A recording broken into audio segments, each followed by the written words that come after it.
small land holdings, and we have a land ceiling act also. Yeah. And whatever they produce, they have to sell it in the same day and get the revenue back. So that is why the coal storage penetration is very low. Yes. Can you explain that? Yes, yeah. I think one of the challenges here is for local government, Tamil Nadu government and national government to encourage farmers to come together in cooperatives to increase the opportunity to bring those products together and then transfer them into those. So the total markets. Failure, sir. Cooperative, sir. And to come together as you. They are unorganized. They will never get organized. It may be applicable for corporates and traders. Yes. Yeah. So if you can get entrepreneurial groups like the burgeoning and increasing supermarket chains like Reliance, people like these, to get involved in helping establish these types of technologies within those communities, then there's an opportunity. Can you define that? Yes, okay, so convenience food, there's two types. So convenience food is food that you buy in a marketplace for the home that's already been partly processed or fully processed. And if you want to cook it, maybe comes in a silver tray or something, you put it in the oven, heat it up, and then you just eat it. There's no preparation or cook to be done. So it's pre-packaged and it's ready to eat, it just needs warming up. Is the fastest growing professional engineering institution. We are a licensee of the Engineering Council. We have our members present in 140 countries across the world, and our membership strength at this point in time is about 110,000 members located in all those 140 countries. We have been in existence for more than 160 years and founded by George Stephenson, the very famous railway engineer.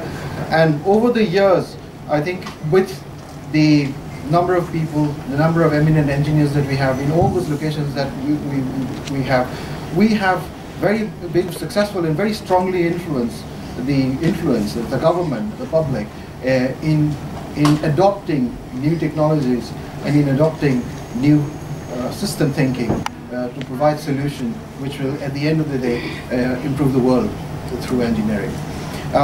We now just think that we actually set the agenda for engineering, and I can cite various examples, but I think the best example to cite today is the session today.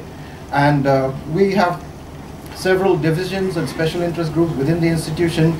Our members, or very eminent engineers, are part of those groups. But specifically on today, we have with us Dr. Tim Fox, who heads the institution's energy and environment line of business.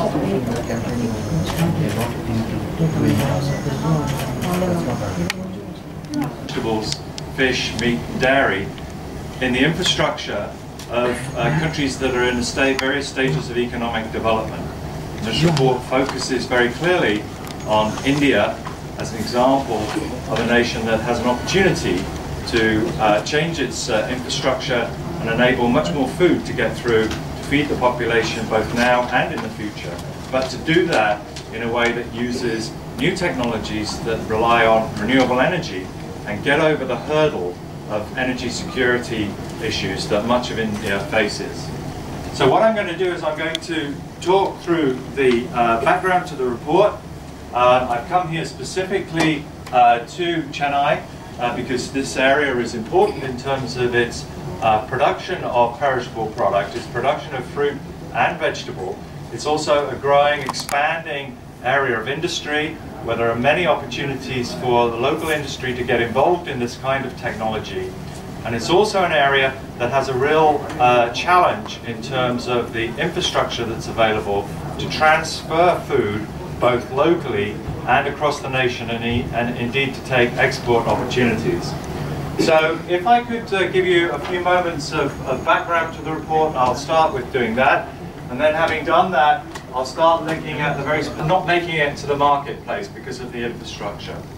And as I said earlier, the challenge or the enemy of this food is warmth.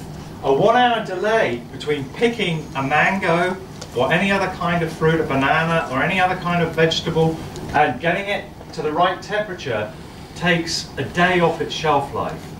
So it's really important to get it to the right temperature, because otherwise for each hour that delay takes place, you're increasing the risk. You're already setting the path that fruit is going to rot before it gets to the market. So the question is, how do we solve the problem, and how can we do it in an affordable way, and how can we do it in a way that that is a good way for the future and brings jobs and industry to the region? Well, I told you that the enemy of perishable product is the heat, it's warmth, and of course that's a big challenge here in Tamil Nadu. The friend of perishable products is cold. It's a cold-controlled environment. And in mature developed economies like North America and Europe and Australasia, over the last 50 to 60 years, technology that is called a cold chain has been... Who's going to ask me the questions? No, regarding this program. You want me to just talk about it? Yes. Yes, okay, thank you. Briefly. Very, yeah, for beats. Yeah, okay. More than 2 hours. Yeah, okay. So I'm here in Chennai today. My name's Dr. Tim Fox from the Institution of Mechanical Engineers, and I'm launching this report which looks at the issue of food loss in the food chain infrastructure, and in particular the problem of perishable products like fruit and vegetables and the need for some new cold chain infrastructure. This is very important for Tamil Nadu because here you have a large amount of perishable product that goes to waste as a result of a lack of cold storage and a lack of cold chain infrastructure. There's also a big opportunity here for Chennai's industries to help change the way in which the cold chain is built by using new clean technologies based on renewable energy that will bring jobs and investment to the region. Chennai has a great manufacturing heritage, and this is an opportunity to combine forces with UK companies and start a new industry which will help reduce the food loss, thereby alleviating hunger and making sure that there's plenty of food for the population in the decades ahead. Okay.